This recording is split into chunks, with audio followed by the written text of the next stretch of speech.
जाना ही था, तो नॉमिनेशन से पहले चले जाते। ये तो वही कहानी हुई ना अनिल भाई, कि आपने शादी का कार्ड छपवा दिया है और निकल गए। अरे आपको नहीं मर्ज़ी थी, आप अपनी मर्ज़ी से विवाह करते, लेकिन शादी का कार्ड नहीं छपवाना था। तो वही भाई साहब को यही था कि नॉमिनेशन से पहले जाना था, कम से कम वहाँ अपना प्रत्याशी तो दे सकते थे। रिजवान आपके खिलाफ आके बेरहम अगर प्रचार करते हैं क्योंकि वो मुस्लिम बहुल इलाका है, तब तो फिर आपके लिए बड़ा डैमेज होना है। नहीं, डैमेज नहीं हो।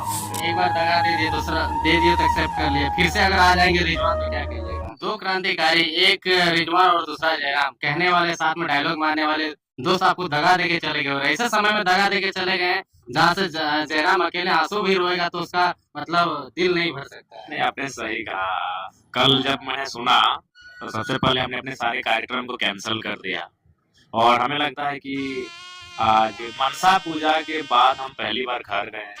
अपने सारे साथियों को, जो फोर व्हीलर में गए थे, फोर व्हीलर को हम आधे रास्ते से घुमा दिए। हम घर से बाइक मंगाए बुलेट। हम बोले नहीं, आज किसी के साथ हम नहीं जाएंगे, आप लोग अपना घर चले जाइए। और सही बात है, हम बुलेट मंगाए, बुलेट में बैठ के घर गए, कमरे को बंद किए और आंखें गिली थी। इसलिए गिली थी कि सवाल यही है कि आज मैंने अपने शरीर को गला दिया। मैं किस पे विश्वास करूं? आज यही रिजवान था।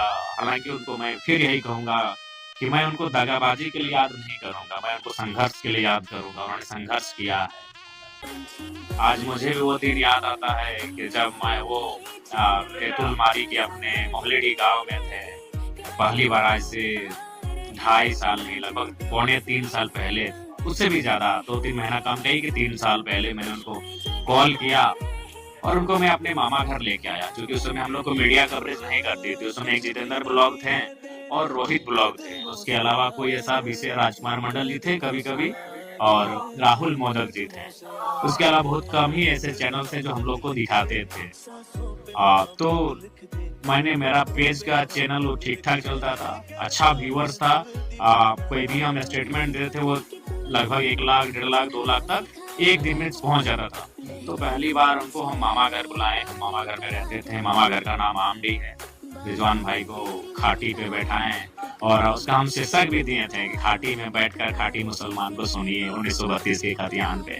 वो मेरा पेज था, वो चैनल भी नहीं था। उससे पहले तक रिजवान जी को किसी चैनल ने भी कवरेज नहीं किया था। मैंने खुद उनको अपने पेज पे लाए कि रिजवान भाई आप बोलिए, तो फिर उन्होंने बोले, और वो वीडियो हमको लगता है एट ए टाइम 80,000 व्यूअर्स ने देखा, और समय आते थे शायद लाखों पार हो गया था।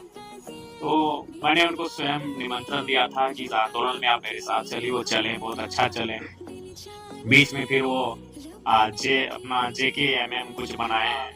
हाँ, उसके बाद उन्होंने अपने समुदाय को गोलबंद किया और फिर वो हमारे साथ आए, बकायदा हम ही उनको लेकर आए। तो उस समय भी तो कटे हुए नजर आ रहे थे जब JKMM बनाए, उस समय भी आपने मर्ज कर दिया। हाँ, वो उस समय भी, उसके बाद हमने उनको लाया और यही कहा कि लोकसभा के चुनाव में आप हमारे लिए मेहनत कीजिए, विधानसभा का चुनाव आप तो लड़ेंगे ही लड़ेंगे। और बकायदा विधानसभा का चुनाव उन्होंने बगोदर सीट को मैंने उनको प्रीफर किया था, इसलिए चूंकि वो उन्होंने 1 साल तैयारी किया था बगोदर से। जब वो JKMM बनाए थे उस समय वो बगोदर से ही तैयारी कर रहे थे। तो फिर बोले वो बेहतर सीट है, वहाँ समीकरण भी बहुत सुंदर फिट वेट रहा है। तो मैं बोला, फिर अचानक पता नहीं उनको कहाँ से ये आइडिया आया, या फिर किन लोगों ने उनको हिंट किया कि वो कांडे चुनाव लड़ेंगे, हॉट सीट लड़ेंगे जहाँ मुख्यमंत्री की अर्धांगिनी हो, राज्य लेवल पे। हाँ, उन्होंने ही मुझे कहा था। मैं कांडे के लिए कैसे सोच सकता हूँ? हाँ, उन्हें उनका घर मेरे ग्राम था टुंडी। लेकिन हाँ, बगोदर में तैयारी किए थे, साल भर किए थे तैयारी, और अच्छा तैयारी किए थे। तो मैंने, हाँ, मैं गिरिडीह तक हार्डली गया था, क्योंकि गिरिडीह मेरे असेंबली, सॉरी, कॉन्स्टिट्यूशन में आता है। तो मैंने गिरिडीह लोकसभा में गिरिडीह विधानसभा उनको कहा था, क्योंकि वहाँ उनके समुदाय की आबादी भी 60,000 से ज्यादा है। हमारे समुदाय भी कुछ ठीक ठाक है रिटार्ड में। तो मैंने उनको गिरिडीह तक प्रीफर किया था कि आप तो बड़े नेता हैं, आप चयन कीजिए। और मैंने उनको गिरिडीह, बगोदर, गांडे मेरे दिमाग में नहीं था। तो फिर वो बोले नहीं, हम गांडे से लड़ेंगे। तो फिर डिस्कस हुआ। हाँ, एक मजाक मजाक में ये हुआ कि आप तो, कुछ लोगों ने कहा आप तो हम तोर से बड़ो चुनाव भर तो नेता रोकल कैसे ना, तो लड़ रहा मंत्री जी से, हम मुख्यमंत्री का धांगनी से। तो हम बोले ठीक है आप लड़िए। तो फिर वो वहां गए। उसके बाद जो भी था, बस इतना ही कहेंगे, जहां भी रहो दोस्त, खुशहाल रहना, सलामत रहना, अच्छे से रहना। और हाँ, यही, अगर आपको जाना ही था तो नॉमिनेशन से पहले जाना था। मतलब वो तो पार्टी के लिए डैमेज कर दिया। हाँ बिल्कुल, उनको नहीं बुरा कहेंगे, मेहनत किए हैं इतना। जयराम मातो इस छोटी सी आयु में बहुत कुछ सहा है, आगे भी सह लेगा। अपने अपने नम आंखों को छुपाकर वो मुस्कुरा के बात कर लेगा, लेकिन रिजवान क्रांतिकारी को बद्दुआ नहीं देगा। लोग कहते हैं कि इसका मुस्लिम में पकड़ नहीं था, महतो लोग ही, जयराम महतो जैसे लोग और कुर्मी समुदाय के लोग ही इनको बड़ा नेता बना दिया है। ये सत्य है, ये भी सच्चाई है, इसमें आप नकार नहीं सकते हैं। क्योंकि आज उनको जो भी उनके व्यूअर्स भी हैं वो मैक्सिमम जो है हमारे समुदाय से ही हैं। उन्होंने जिन मंचों पे संबोधन किया है वो हमारे समुदाय की भीड़ थी। ये सत्य है, सत्य से नकार नहीं सकते हैं। लेकिन अंततः यही कहेंगे, अगर जाना ही था तो नॉमिनेशन से पहले चले जाते। ये तो वही कहानी हुई ना अनिल भाई, कि आपने शादी का कार्ड छपवा दिया है और निकल गए।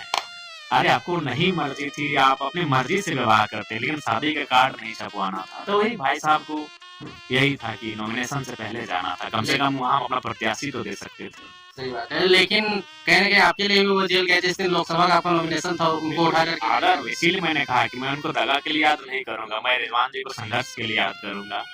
हालांकि मेरे समर्थक, उनके समुदाय के ही कुछ लोग उन्हें दगा के लिए याद कर सकते हैं, लेकिन जयराम महतो रिजवान को दगा के लिए याद नहीं करेगा। मीडिया मुझे 1000 बार अगर सवाल करेगी तो मैं 1000 बार यही कहूंगा कि मैं रिजवान भाई को संघर्ष के लिए याद करूंगा। बाकी वो जहाँ रहे खुशहाल रहे, बस यही एक मैंने एक टीस रह गई, एक मलाल रह गया कि जाना ही था, हाथ छोड़ना ही था तो नॉमिनेशन से पहले छोड़ दे। एक बार दगा दे दिया, दूसरा दे दिया तो एक्सेप्ट कर लिया, फिर से अगर आ जाएंगे रिजवान तो क्या कहिएगा? देखिए अब सोचा जाएगा। हम लोग बहुत भावुक इंसान है, बहुत कोमल हृदय के इंसान हैं, और कभी अगर हम लोग इतने जालसाजी नहीं है।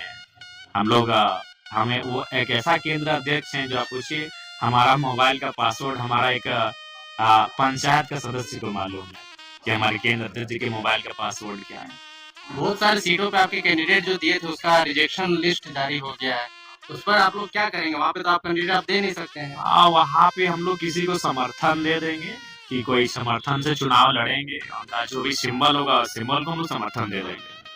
बेरमो में क्या स्थिति है? अगर रिजवान आपके खिलाफ आके बेरमो में अगर प्रचार करते हैं, क्योंकि वो मुस्लिम बहुल इलाका है, तब तो फिर आपके लिए बड़ा डैमेज वाला स्थिति है। डैमेज नहीं होगा, डैमेज नहीं होगा, वो स्वागत है। वो डुमरी आए, बेरमो आए, कोई दिक्कत नहीं। अगर वो मेरे खिलाफ भी बोलते हैं तो हम उनको, क्योंकि उन्होंने संघर्ष किया है हमारे लिए, बहुत मेहनत किया है, लेकिन होता है मान, पता नहीं उनको शायद फ्यूचर जो होता है वो एक दूरदर्शिता की सोच शायद नहीं देख पाए दूर तक। जयराम महतो को वो काफी कुछ पल के लिए चले गए, और वो जहाँ गए हेमंत सोरेन तो अस्थायी नेता थे। आज अगर उनको जरूरत थी तो जयराम महतो की जरूरत थी। हेमंत सोरेन अस्थायी नेता हैं, 3 बार के मुख्यमंत्री हैं, उनके जाने, रिजवान जी के हेमंत के पास जाने या ना जाने से